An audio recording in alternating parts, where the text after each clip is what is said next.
All right, so I would like to turn it over to Catherine. This is Catherine Schmidt. She is a doctoral student at the University of Dayton also, like Jason. And she is here to speak to, and she teaches there. So she is here to speak tonight, not on God's That's okay, I got it. but on war and peace. Okay? Although, you know, I said, okay, this is a joke. Warning. They've only been married in a year and a half, and so what can you know about war?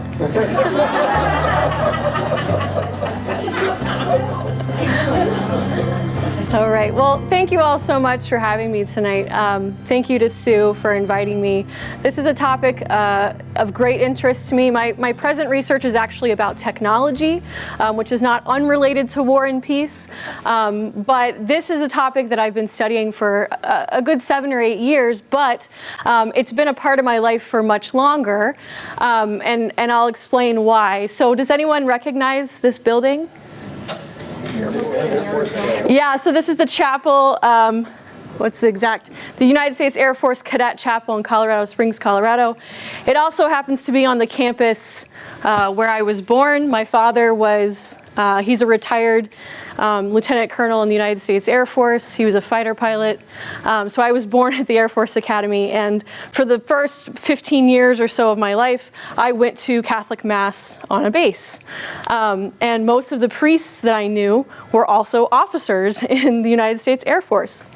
So from a very young age, I remember thinking deeply about the fact that our parish was called Our Lady Queen of Peace, and yet I was sitting next to soldiers, and what did this mean? Was there a conflict? Is there a conflict? So I wrote my undergraduate thesis in college on Catholics in the military, and my father was present for that and made for very interesting conversation.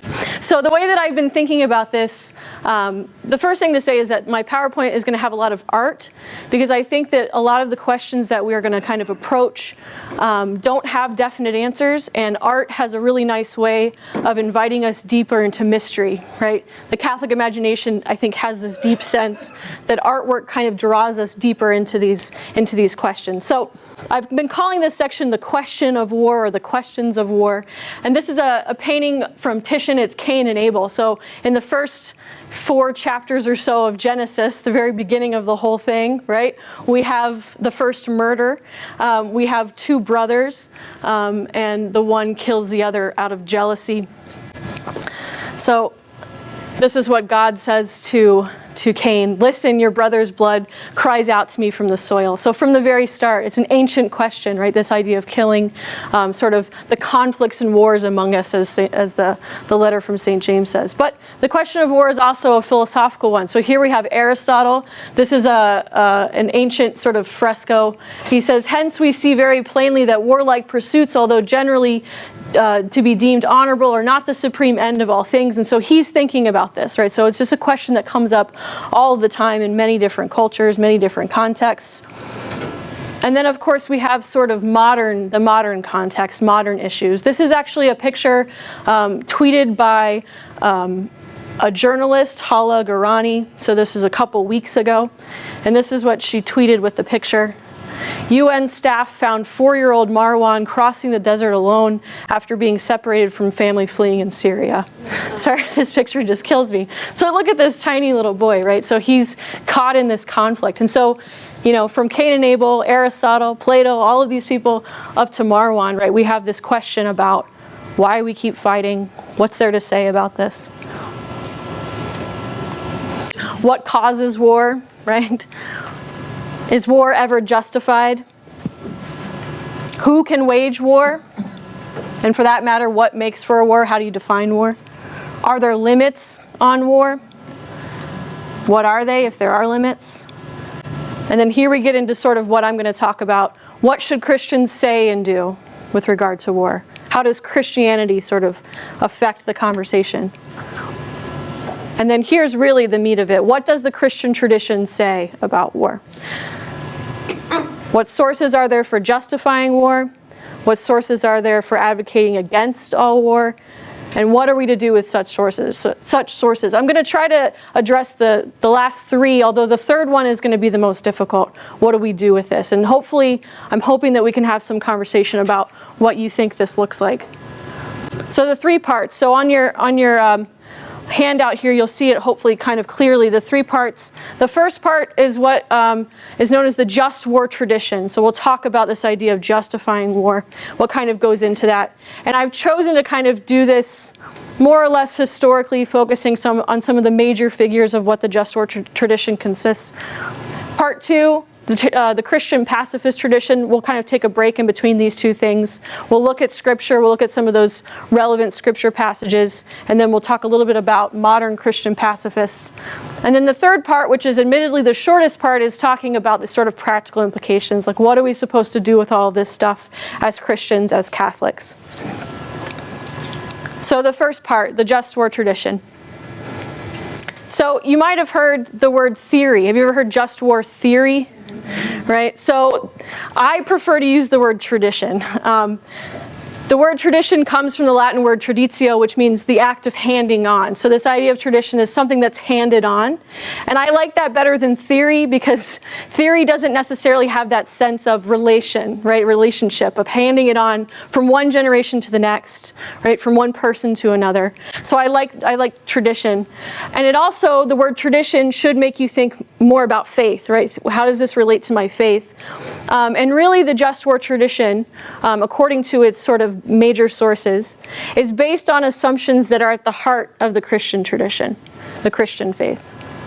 So here are the assumptions. These are the assumptions that I'm talking about. The first one is that God created the universe with purpose and order. And you see this in Genesis 1. Genesis 1 is this beautiful story. It's this beautiful sort of macro view, kind of looking down at creation.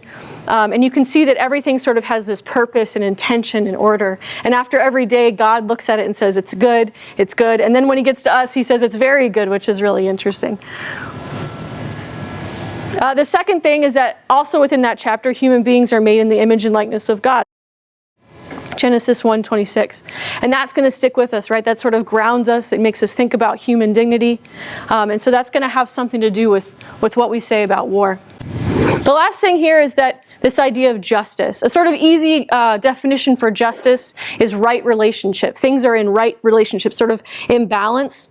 And the Christian tradition maintains that you can't have a right relationship with God unless you have a right relationship with other people. Right? So we have to be in right relationship with each other. And so this is from the prophet Amos. Woe to those who turn judgment to wormwood, who cast justice to the ground. Therefore, because you have trampled upon the weak and exacted of them levies of grain, though you have built houses of hewn stone, you shall not live in them. All through Amos, there's this kind of dealing with justice, taking care of one another, especially the weak and the downtrodden.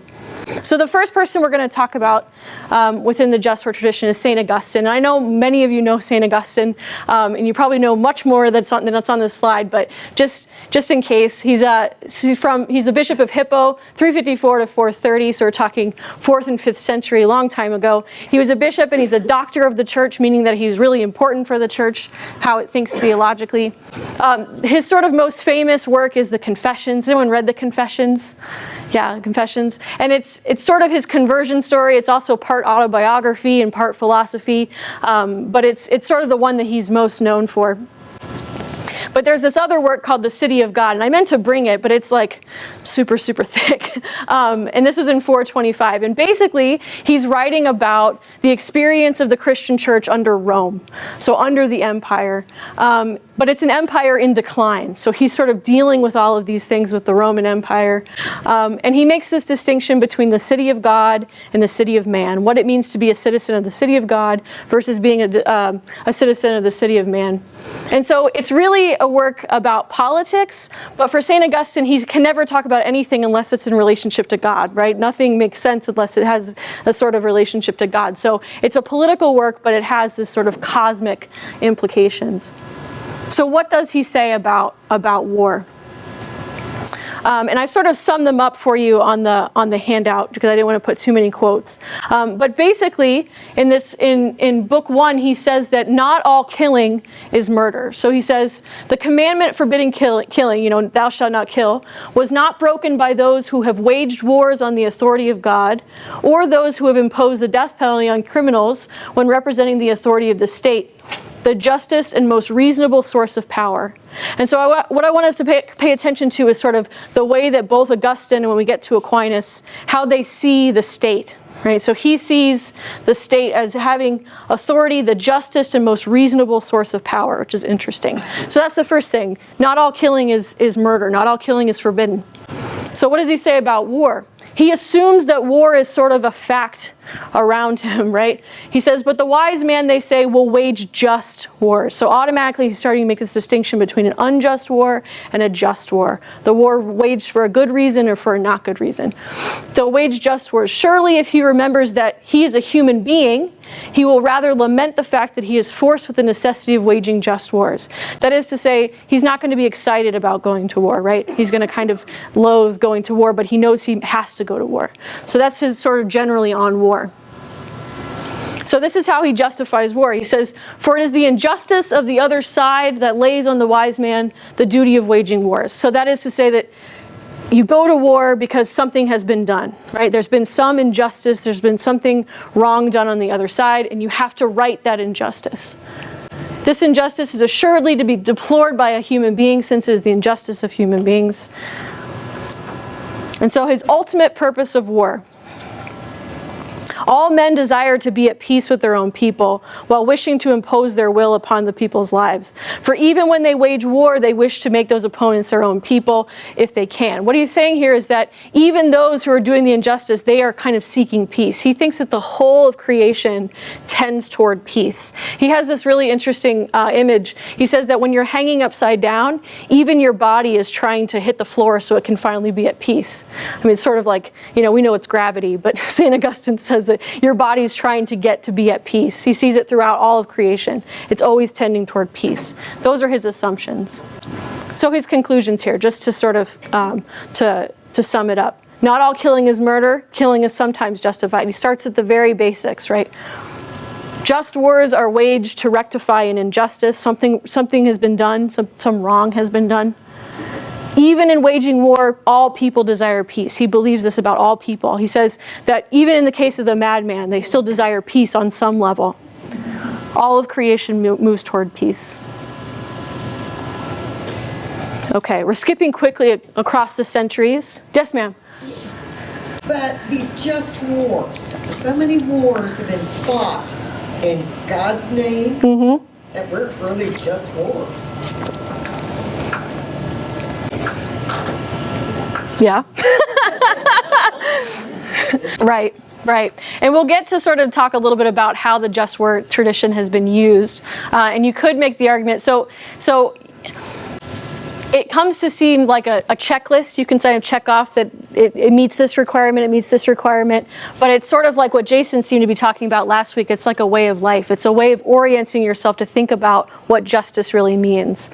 And so you could come to the conclusion, as we'll see with Christian pacifism, that war is never just. Or you could come to the conclusion, as I think I was hearing back here, that there are some times where you have to sort of use these means. So I don't disagree with what you're saying at all. I'm not quite sure what to say about it, but we'll go on a little bit. You said that with something about war being on the authority of God. That's what St. Augustine says. That's what he thinks. So, what authority? I don't understand that at all. What is the authority of God that says you will wage war? So within both Augustine and Aquinas and later thinkers too, and this kind of appears a little bit in the Catechism, which we'll get to, there is this thinking that political leaders have a sense of kind of divine authority, that there is authority that's given to them from God, that they sort of have a kind of justice as their goal, right? And so that's why I really want us to pay attention to how they see leaders, right? Because I want to ask the question, do we have a different perception of what leaders are and sort of what they are trying to work toward? That's all. So Augustine and Aquinas sort of assume things about their leaders and princes that maybe we don't assume today. That's what I would say. So St. Thomas Aquinas. I realized on the handout I actually spelled his name wrong, which I think might be a cardinal sin or something, but so I do know how to spell the word Thomas. So like I said, I'm skipping lots of centuries, but 13th century Dominican friar, also a doctor of the church, and I know some of you probably know way more about Aquinas than I do. Summa Theologica. So Aquinas tries to sort of take on anything he can think of in the Summa. That's kind of how I see it. He kind of starts at the bottom, but he uses extensively Aristotle, Plato. He uses St. Augustine, and he's doing theology, he's doing philosophy, but he's also doing sort of practical questions, right? These questions about war, about how to behave. I'm sure Jason used Aquinas when he was here last time. So what does Aquinas say about the question of war? Well, the first thing that he does in his little article on war is he quotes Luke chapter 3, verse 14. And this is what happens in Luke 3:14. The soldiers asked Jesus, "And what is it that we should do?" He told them, "Do not practice extortion, do not falsely accuse anyone, and be satisfied with your wages." Now, Augustine and Aquinas both sort of see that as Jesus doesn't tell them to quit, right? He doesn't tell them to stop being soldiers. He's more concerned with whether or not they're extorting the people around them, if they're abusing their power as soldiers in the empire. So they take that to mean that being a soldier and therefore waging war is not necessarily prohibited by Jesus in Luke. That's their sort of interpretation of it. But Aquinas will say that war has to be limited by three things. And this is when we start to get the sort of makings of the just war tradition or kind of criteria. The first thing is the authority of the sovereign, right? And so there was this kind of assumption that they're in charge of the common weal, the common good of the people. They're in charge of this. And so they have to provide defense every once in a while. They have to sort of be in charge of defending their people. The second thing is just cause, which basically means that the people whom you're attacking have to deserve it on account of some fault, right? So they have to have done something. So this is sort of excluding preemptive war, right? They have to have done something. There has to be an injustice that's being righted. And then the third thing is rightful intention. It has to be for the advancement of good or the avoidance of evil. It has to be for some good purpose, for some good cause. These are the three things that Aquinas says. So some conclusions from Aquinas. So war is sometimes justified. He sort of assumes this. That's similar to Augustine. He draws on Augustine for that. Under his reading, the Bible does not clearly forbid you from being a soldier, and therefore it doesn't forbid you from participating in war.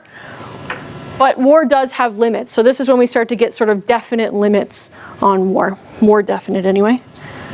And the three requirements: authority, just cause, right intention. So modern just war thought. Again, I'm skipping many, many centuries here. Augustine and Aquinas sort of lay the groundwork for the understanding of the government and the catechism. And again, I want this to sort of be at the center of what we talk about here. The first thing to say is that the catechism says of the human person that humans have to live in society. We're social by nature. God designed us to be social. We're social by nature, and so we live in society. The second thing is that to promote the participation of the greatest number in the life of a society, the creation of voluntary associations and institutions may be encouraged, both national and international. And so this is when you start to get like organizing into government. So it's not just that we're social, we want to be around other people, but that we sort of like, have these institutions and organizations. That's from the Catechism. And this is their particular view of government. The way God acts in governing the world, which bears witness to such great regard for human freedom, should inspire the wisdom of those who govern human communities. They should behave as ministers of divine providence. That's what the Catechism, that's sort of the ideal that the Catechism has for government. So what specifically about war? And this sort of goes, I think, to the point about capital punishment a little bit, that they have a right to legitimate personal and collective defense, right? That governments not only kind of protect their people internally, but do have also sort of this right to collective defense. So that's the Catechism. And you can see how Augustine and Aquinas are sort of popping up in there, right? They sort of assume the same things that Augustine and Aquinas do about what the government is. So eventually, after many, many centuries of people thinking about this, we end up with these criteria, these sort of things that have to be met in both going to war and being in war. And some of them we get from Aquinas, and some of them we get from other folks. So The first thing is jus ad bellum. For Latin scholars out there, it's justice going to war. So thinking about in what circumstance can we go to war, and that should be on the handout there. And the second one is jus in bello, sort of how do we behave while in war. Right, so there are 5 for the first section and 2 for the second one. So the first one for jus ad bellum, for being or kind of going to war, is legitimate authority or competent authority sometimes. That the person making the decision to go to war has to be of competent or legitimate authority.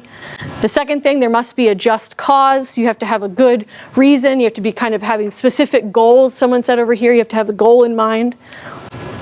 Right intent, you have to have the right intentions, which is always kind of peace. Peace has to be the intention. And of course, we get these from Aquinas, so I put Aquinas down there. The fourth one, though, is last resort. This is what's interesting. So you have to have exhausted every other option to avoid conflict. It has to be a last resort.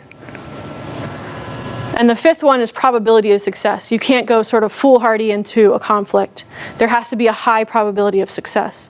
Now, a couple of these sound just like good foreign policy, right? You don't want to enter a conflict that you don't have the probability of success, right? Now, when you're in war, when you're already in the war, there are these other criteria. The first one is discrimination, and this is getting to someone's point about the innocence, right?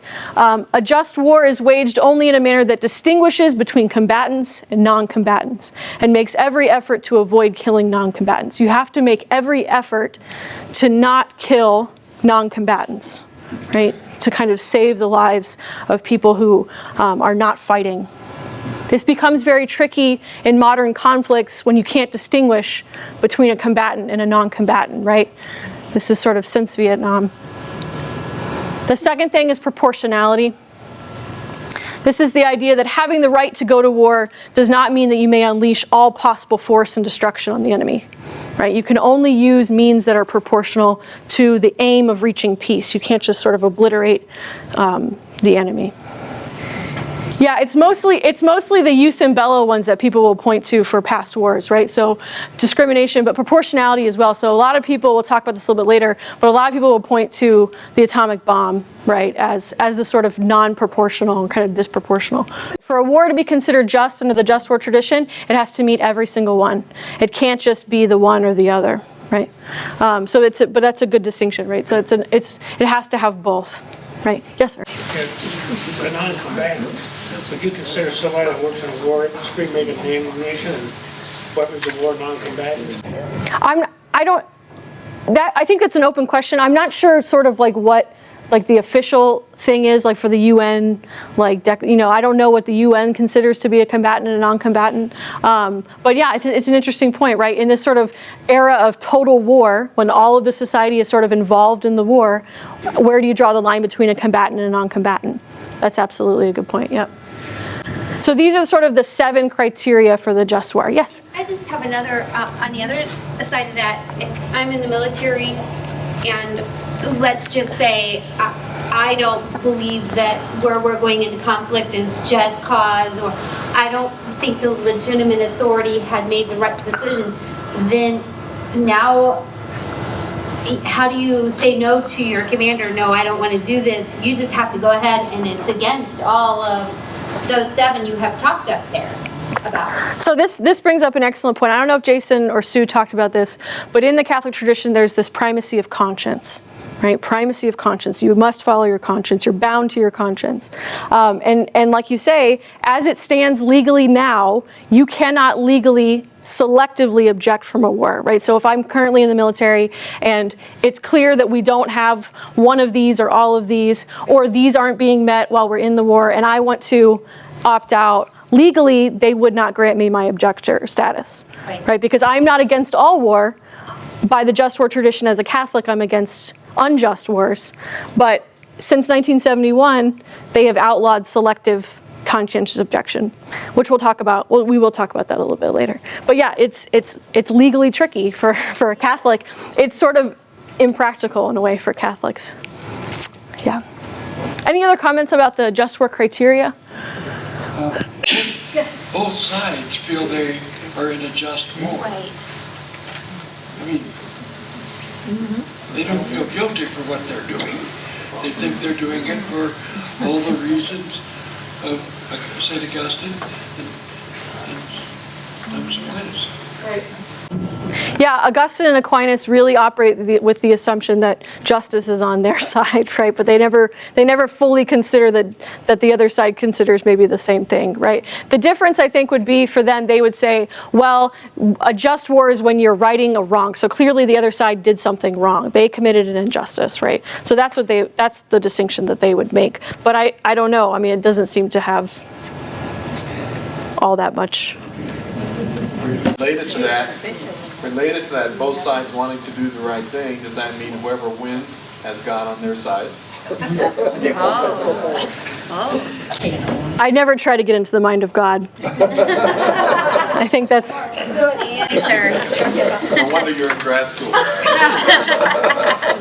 So what do we do with this just war criteria? I'm taking here from a scholar named Daniel Bell, who wrote a book called Just War as Christian Discipleship, where he says that there are two ways to think about this. We can think about it, and this is really sort of how it's become, this first way, because a lot of my neighbors back home, I'm from Yorktown, Virginia. That's where my parents still live. And when I go home for Christmas or whatever, I get into these conversations about war and peace because all of my neighbors are military. So we always have these conversations. And I got into a conversation one Christmas with one of my neighbors, and we were talking about the just war tradition. He called it the just war theory because he had to learn it as an officer. So you do have to learn just war going through the military, but you don't learn it sort of out of the sort of Christian perspective. You learn it more like Dan Bell is talking about here, which is like as like a checklist, right? So this sort of just cause, legitimate authority. So he says that seeing it as a checklist sort of implies that the just war criteria are only for the leaders, right? So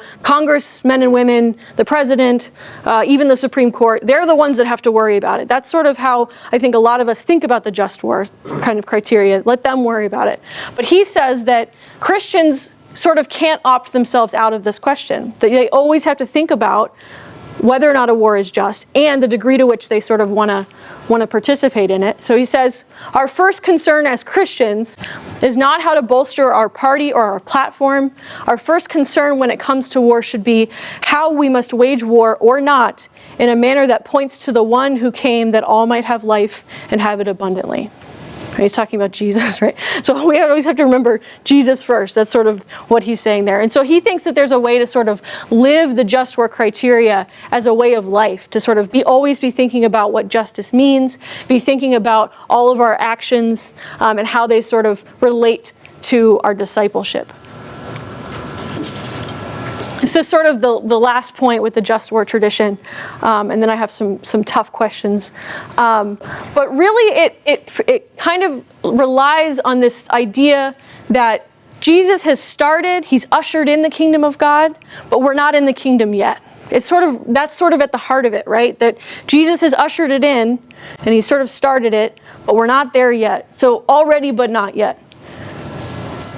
Because if you think this way, if you think that we're not fully in the kingdom, you're going to expect things to be a little wonky. You're going to expect people to keep fighting. You're going to expect our sinfulness to keep coming up. We're going to be still like Cain and Abel, right? And so this is sort of at the heart of it, this already but not yet way of thinking about things. So the complicated questions, and you've already started to raise these. Who is responsible for determining whether or not a war is just? Is it the leaders? Is it the people? In a democracy, do we have a clear distinction between leaders and people? How do you kind of negotiate this? What are we to do then with changing types of government? So Augustine and Aquinas assume certain things about their leaders that we can't assume anymore. And I'm not making, don't mishear, I'm not making any kind of like comment on a present leader. I'm talking about all democratic American leaders, right? Sort of little d democratic American leaders. They operate in a different world than Augustine's princes, right? The kind of way that he's seeing it. So the just war tradition kind of assumes Christian princes. And then the big question, what are Catholics to do if a war is unjust? That's your question. Like I said, the U.S. Supreme Court has said no to selective conscientious objection. That's the hardest thing to say, by the way, selective conscientious objection. That is, you can't pick and choose, right? You either are against all war and you kind of object over conscience, or you're going to fight. Those are the two options legally. So what about being drafted into an unjust war? What about being in the military before the start of an unjust war? So I think I'll just sort of maybe open it up a little bit for discussion, then we'll take a little break. Any comments about these questions? I have a question. Yeah. What about being drafted into an unjust war? So if you're drafted, you're either against all wars or you're in the same status because you're a military member, even though you didn't enter voluntarily. That's right.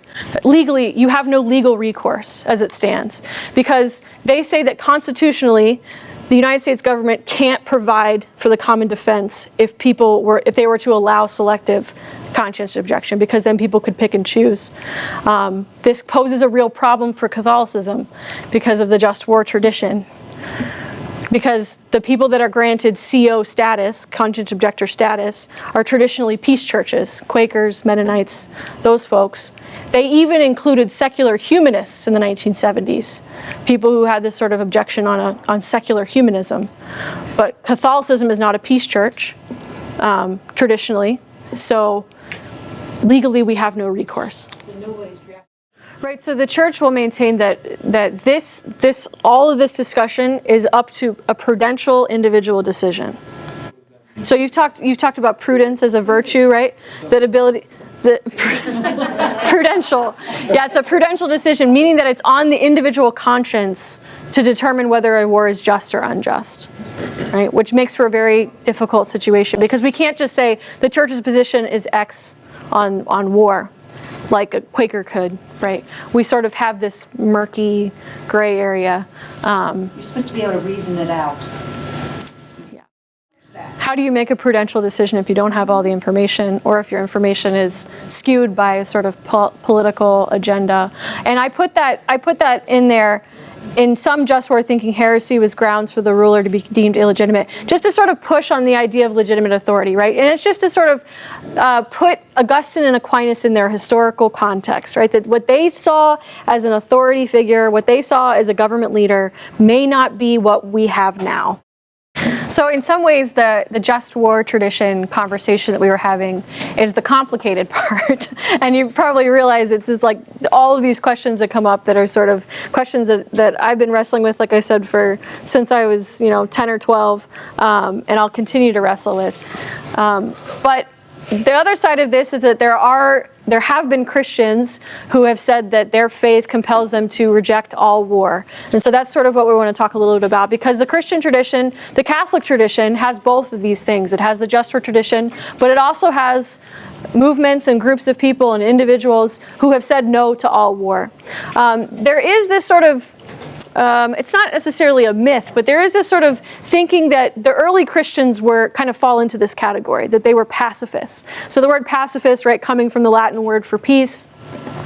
But that is the question, right? Were the early Christians pacifists? And I think that it's important, whatever period of the church you're talking about, to sort of avoid this sort of golden age thinking. Like, that was when we got it right. No, that was when we got it right. No, that was when we got it right. That was sort of the point of talking about Cain and Abel and talking about Aristotle, is that they've been thinking and wrestling with these questions for millennia. And so there's never really been a time where we had it right? Even the disciples, the gospel for today is the disciples standing right next to Jesus arguing about who's the best. They are the closest, literally, to Jesus, and they didn't have it right. So, I mean, it's very consoling to see Peter, right? Because he's just this normal guy that doesn't get it, but he gets it. So avoiding golden age thinking, it's messier than we want it to be. So the real tension for the early Christians was this sort of tension, God versus Caesar versus God.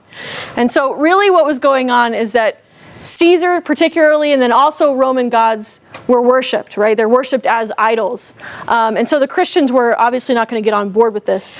But specifically, military units had their own cults. They had their own god that they would worship. And so a Christian sort of abstaining from the military in the Roman Empire wasn't necessarily about killing, it wasn't necessarily about war, so much as it was about the idol, or so much was it about kind of worshiping Caesar. But there also was this sort of, so they refused to take oaths to Caesar, not just because it was a military oath, but there is a rejection of killing as well, but killing for Caesar. So some would reject killing altogether, but some would reject killing because it was killing for Caesar. So early Christians clearly stood at odds with the Roman Empire, but for many, many reasons. So we can't generalize and say all of those early Christians had it right, they were the pacifists. Because it's more complicated than that. And this is from John Howard Yoder's book. So let's talk a little bit about scriptural warrants. So a lot of Christian pacifists will point to the New Testament to sort of ground their thinking, but really it starts with Genesis 1, right? It's this idea about human beings being made in the image and likeness of God. If we actually believe that, how does that impact going to war to kill someone, right? Do we actually believe that the people our country hates the most are made in the image and likeness of God? How does that change our foreign policy? Does it? Should it? Also, from the Hebrew Bible, Isaiah foretells Christ, right? We read Isaiah leading up to Christmas, and this is what he says about the Messiah. He shall judge between the nations and impose terms on many peoples. They shall beat their swords into plowshares and their spears into pruning hooks. One nation shall not raise the sword against another, nor shall they train for war again. So yes, we're on this side of the kingdom, but our Messiah has come. Should things look more like this? Should swords be beaten into plowshares? And then we also just have Jesus after the resurrection coming into the upper room and saying, peace be with you. And we see this throughout our liturgy, right? You ever kind of really pay attention to how many times we use the word peace in our liturgy? And I think it's more than just sort of, me making up with my little sister before we go to communion. something more there. So now we turn to the Gospels. You have heard that it was said, an eye for an eye and a tooth for a tooth. He knows his Bible, right? But I say to you, offer no resistance to one who is evil. Now, the big question here is how much these passages can be kind of taken out of just the individual context and put into like a national or an international, right? Because some people will say when he says, offer no resistance to one who is evil, that's just an individual to individual thing. And some people are going to interpret that differently. You have heard that it was said, you shall love your neighbor and hate your enemy, but I say to you, love your enemies and pray for those who persecute you, that you may be children of your heavenly Father. So this is from Matthew 5, both of them. One thing I do with my students, it's probably the hardest thing they do all semester, is I make them make a list of enemies. It's really, really hard. They want to not do it, But I because of this line, right, love your enemies, then I make a list of people that we're supposed to love. The one that usually gets them, the point that I try to get them to is a death row inmate. I actually write a death row inmate, and I say, are we supposed to love this person? And if we're supposed to love this person, what does it look like? And I stole from Sue's PowerPoint. We know that to love is to will the good of the other, she said, and to intend for another person what is good for them. So this is an interesting question about enemies, right? Or if these are the two things we're supposed to do to enemies, what is Jesus asking of us? And then this one. This is the one that usually sticks with me actually around Easter, when Jesus is being arrested. One of those who accompanied Jesus put his hand to his sword, drew it, and struck the high priest's servant, cutting off his ear. Then Jesus said to him, put your sword back into its sheath, for all who take the sword will perish by the sword. It's interesting, you never think about the disciples having a sword on them. Until this moment, you realize that they were armed. It's so strange. But just this line from Jesus always rings in my ear. So here's how Martin Luther King, before we sort of get to the Catholics, I wanted to spend a little bit of time with Martin Luther King. This is also a text that I teach called Loving Your Enemies. And I love what Martin Luther King has to say here. He says, now let me hasten to say that Jesus was very serious when he gave this command. He wasn't playing. I can't do it like Martin Luther King, He realized that it's hard to love your enemies. He wasn't playing. I love that line. He wasn't playing. He's not just messing around. And then at the end of this speech, he says, yes, I can see Jesus walking around the hills and the valleys of Palestine, and I can see him out at the Roman Empire, looking out at the Roman Empire with all of her fascinating and intricate military machinery. But in the midst of that, I can hear him saying, I will not use this method, nor will I hate the Roman Empire. This idea of I will not use this method, that's what the cross is, right? The cross is Jesus saying, I'm not going to use the logic of violence, right? He sort of surrenders. So modern church documents. Now, as we kind of said before, there is no official kind of church position on war except that we should desire peace. But there are a couple of things in church documents that are kind of interesting. And I say de facto pacifism here, meaning that does this mean that we sort of are going toward pacifism a little bit? And here's why I want to kind of raise this question, because in 1963, John the 23rd's Pacem in Terris says that nuclear weapons should be banned, right? So he's talking about limiting the arms race, but he says they should be banned. And what this raises is proportionality. So remember proportionality, that criterion? You can't have proportionality with nuclear weapons, according to John the 23rd. Here's also what he says. In an age such as ours, which prides itself on atomic energy, so the 60s, right? That's all he's thinking about is the bomb. It is contrary to reason to hold that war is now a suitable way to restore rights which have been violated. So again, the church's position is not, it's not a peace church, it's not a pacifist church, but you do have these kinds of comments. 1983 from our own bishops, the challenge of peace. Much of the history of Catholic theology on war and peace has focused on limiting the resort to force in human affairs. That's the just war tradition he's talking about, they're talking about. We're focused on limiting. This task is still necessary, but it is not a sufficient response to Vatican II's challenge to undertake completely fresh reappraisal of war. So they said that it's not sufficient to just kind of maintain the just war tradition. There has to be a new, fresh reappraisal of it. Gaudium et Spes, also from the Second Vatican Council, 1965. This goes back to the Church's primacy of conscience. It seems right that laws make humane provisions for those who, reasons of conscience, refuse to bear arms. So this is the Church supporting conscientious objectors. Provided, however, that they accept some other form of service. So this would be sort of like medical corps or something like that. In 1971, which happens to be the same year the Supreme Court made it illegal for selective conscientious objection, they say, in light of the gospel and from an analysis on the Church's teachings on conscience, it is clear that a Catholic can be a conscientious objector to war in general or to a particular war. So both, war in general and a particular war, because of religious training and belief. That quote, because of religious training and belief, is in the Supreme Court's language. That's in the Selective Service Act, because of religious training and belief. But I will point out, to a particular war is currently illegal. What did you just say? Which part? To a particular war is illegal. So they can't object selectively. This idea of, so the Church supports selective conscientious objection, but it's not legal. Gotcha. Yes. Not legal in the church or not legal? It's not legal in the United States since 1971, yep. So I have here kind of a few Catholic examples of Christian pacifism. The first is Ben Salmon. I love Ben Salmon because he's a conscientious objector from World War I. Right? He's very, very early. Here's a kind of modern icon from him, for him.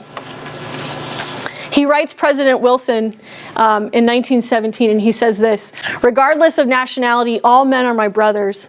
God is our Father who art in heaven. The commandment, thou shalt not kill, is unconditional and inexorable. By both precept and example, the lowly Nazarene, Jesus, taught us the doctrine of non-resistance, and so convinced was he of the soundness of that doctrine that he sealed his belief with death on a cross. Conscience, my infallible guide, impels me to tell you that prison, death, or both are infinitely preferable to joining any branch of the army. He was anticipating being drafted, and he actually had signed up for it, but he wrote this letter to President Wilson. He ended up going to prison and was released, but shortly thereafter died from the effects of a hunger strike that he had gone on. So it's kind of interesting. The next person is Dorothy Day. She ended up on the side for some reason, but there she is.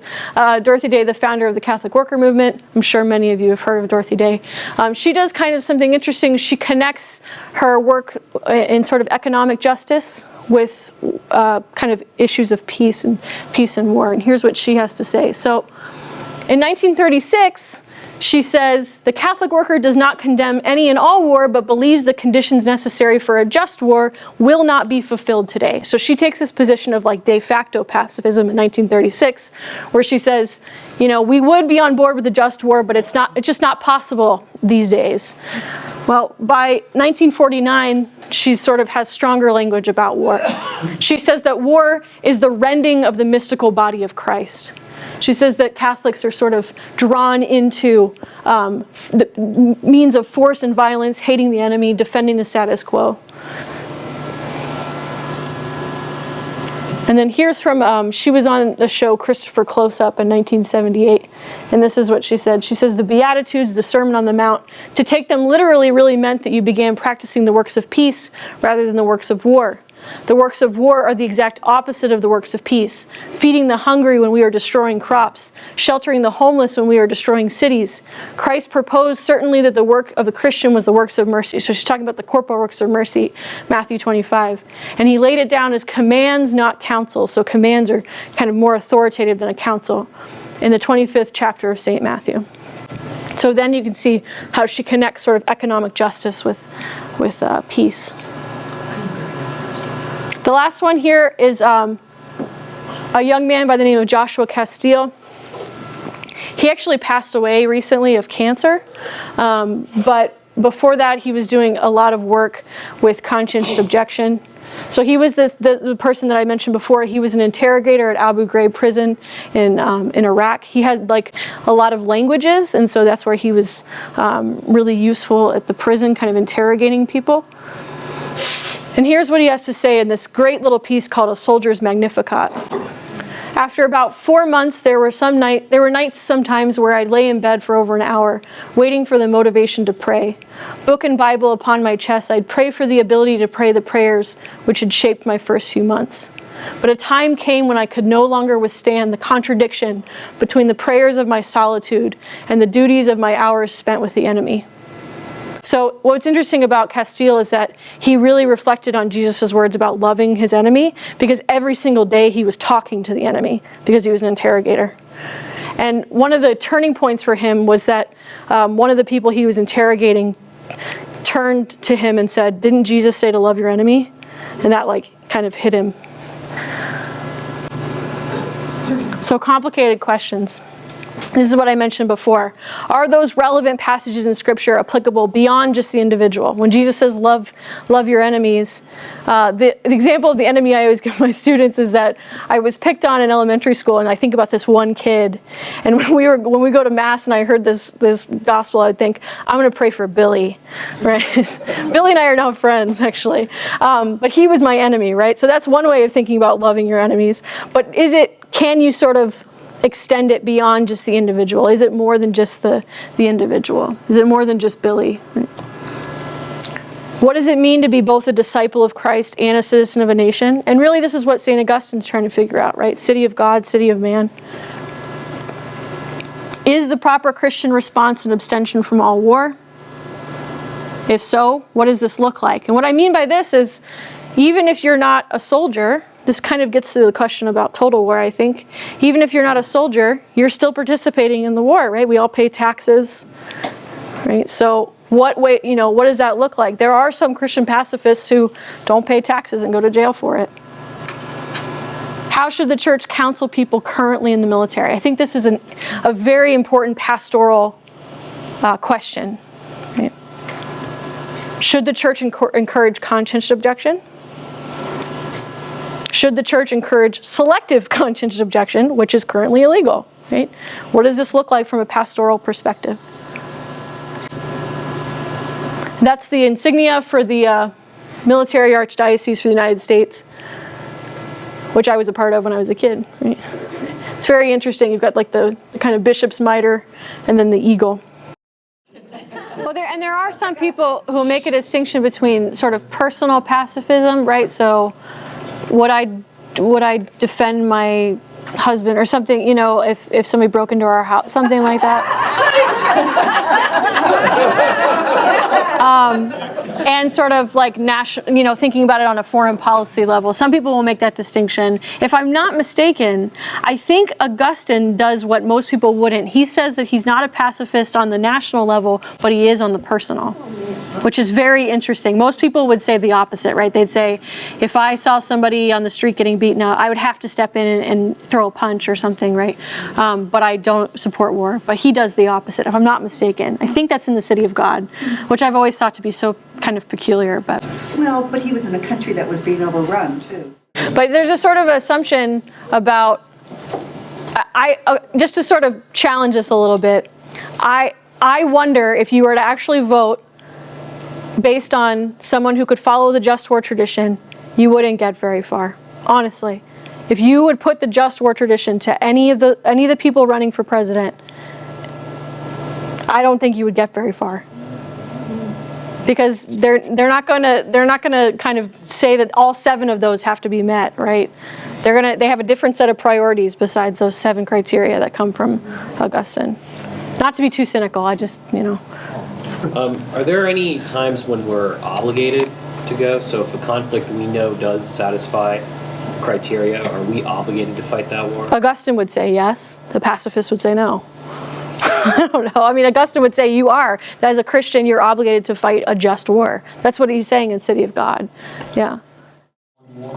Well, I hoped to show that these are theological arguments, right? These are arguments based in faith. Augustine and Aquinas and modern just war, they come from faith, and Ben Salmon and Dorothy Day and Joshua Castile, they're all based in faith, right? They're all related to their Christian faith. We have the same sources they do, though. We have the same sources of revelation, right? We have scripture and we have tradition. So I think we're just we're extending the conversation. We're in the just war tradition, now. Well, were we ever? I mean, to be fair, what does it mean to be a Christian nation? We're not a Christian nation in so like the same way that Aquinas was living under a Christian prince, but we decided we didn't want that, right? So this is what's interesting about the just war tradition. This is what I'm trying to press on. How in a pluralistic society do you maintain the just war tradition? I can't assume that other people have to, subscribe to the just war tradition, because I can't assume that they share my faith. And that's like the core of what America is, right? That's what it is that other person doesn't have to share my faith. So are we at an impasse? What does it mean? The leader has to lead for all Americans, right? Not just the ones whose faith they share. And if that other person that doesn't share my faith wants to put me in jail because I'm a pacifist, what do we do now? You're a pacifist, you go to jail. Right, I think that most objectors, whether they're selective or not, I think most of them know that. I think they've sort of, I don't know of any objectors that have gone into the objector process not knowing that they might go to jail, if that's fair. You know what I mean? There is a tension, though, right? There is a tension to my obligation as a Christian is to discern these things prudentially, to figure out if a war is just or unjust. And practically, I can't exercise that legally, right? Because if I decide that it's an unjust war and I'm already in the military, I cannot selectively object. So there is a tension. I think that we have to be open to there being a tension between our obligations to Christ and our obligations to country. They sometimes can be at odds. And that tension is why Augustine's City of God is still relevant. It's why the story of Cain and Abel is still relevant, right? It's sort of like this perennial tension that we feel, this sort of temptation to make ourselves more than we are. You see that with Adam and Eve. That's what they do, right? They reach for divinity. That's like the first mistake. I'm reaching to be more than I am, that tension, so. That's why I think the criteria of just cause and right intention are so difficult, right? To figure out if the cause is just.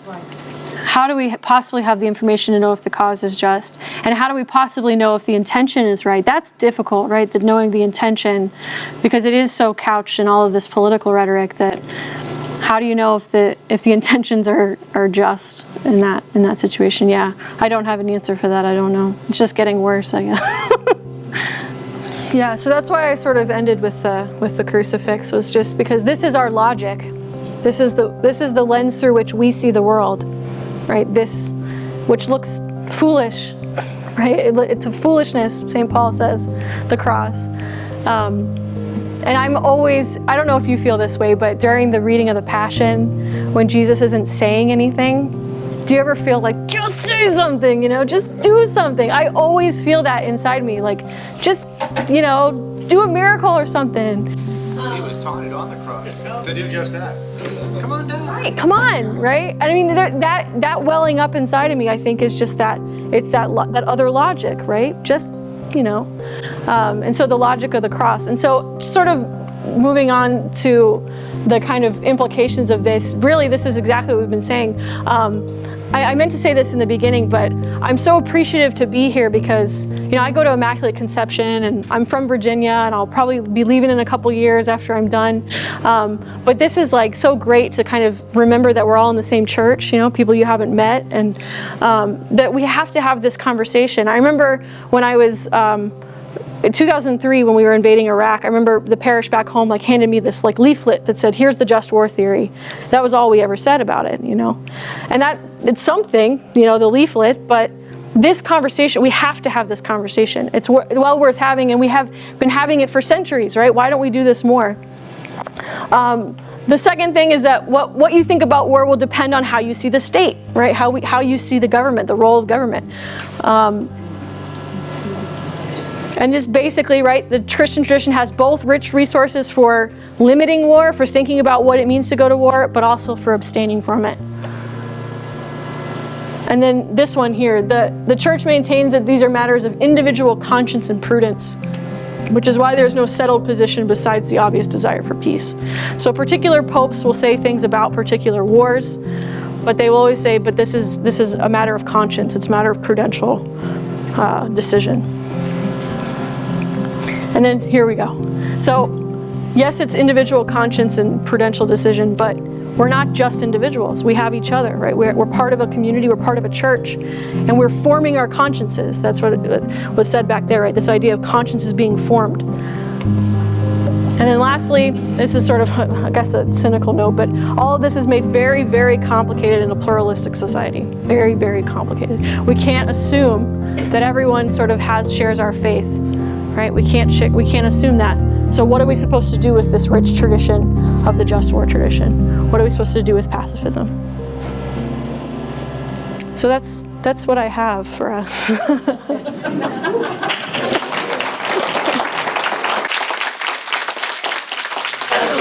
Almighty God, nothing is hidden from your sight. From the very beginning, all knowledge has existed within you. Kindly share your knowledge with me, permitting my soul to understand it, and wisdom to agree with its outcome. Provide me with the gift of justice to apply this received knowledge with prudence. Grant me fortitude to ensure the fulfillment of your will, so to live in the love and freedom you desire for all the world. Amen.